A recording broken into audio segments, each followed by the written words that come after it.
I get the same answer. The British and the Americans. But you know what? There were no Americans in our Revolutionary War. They were Americans by geography only. By nationality, they were proud British citizens. Proud British citizens. But you know we have let generations after generations of people believe a lie? Not without consequence. Oh. You see, if we believe that the Revolutionary War was fought between the Americans and the British, then we believe that the Revolutionary War was a foreign war. But it was not. It was a civil war. We're a ragtag bunch of revolutionaries. The historians will tell you only 30% of the population was in favor of breaking away from the king. And of that 30%, only 30% of those were actively engaged in the revolution, which means roughly 9% of 3 million people, armed with black powder muskets, mind you, overthrew the most powerful government in the world. The sun never set on the British Empire, right? Can you imagine the value a government would have in hiding that bit of history from its people? That it only takes about 9% of a population to stand for liberty against a tyrannical government.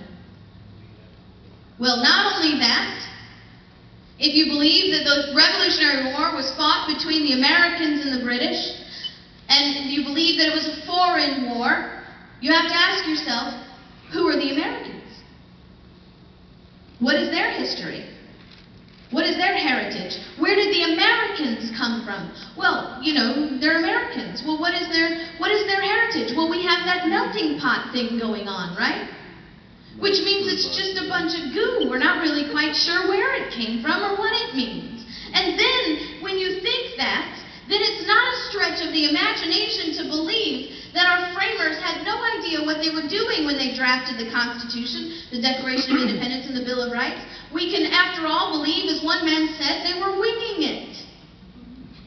They were just sort of inventing all these principles and seeing what would work.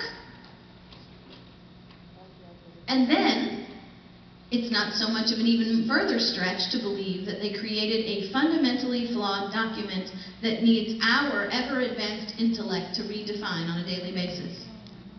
And there you have it, a summary of the living, breathing lie. But you see, the Constitution is not a living, breathing document because our country was not founded by Americans. They were not making this stuff up. They were not inventing anything. They were proud British citizens with a history that included the glorious Revolution of 1688, a revolution against James II, who was going the way of Charles and John and Henry and William.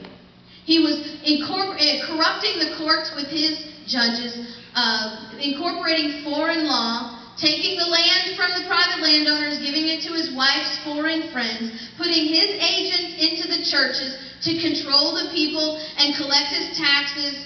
He was disarming the people while the government stayed armed. You name it, he did it. 5 ministers petitioned the king for their grievances. They had the right to do that in 1688. Our founders didn't even invent that one. And the king threw them in prison. He charged them with a crime called seditious libel. Seditious libel said it's against the law to disagree with the king.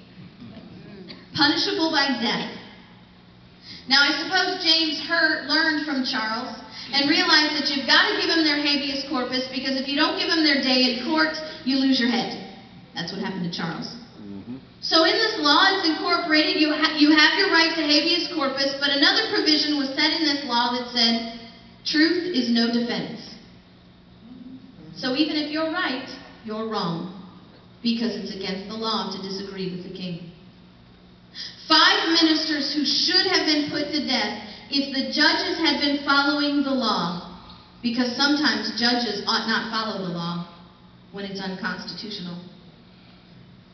5 ministers that should have been put to death according to the law were acquitted because of the miracle of the glorious revolution of 1688.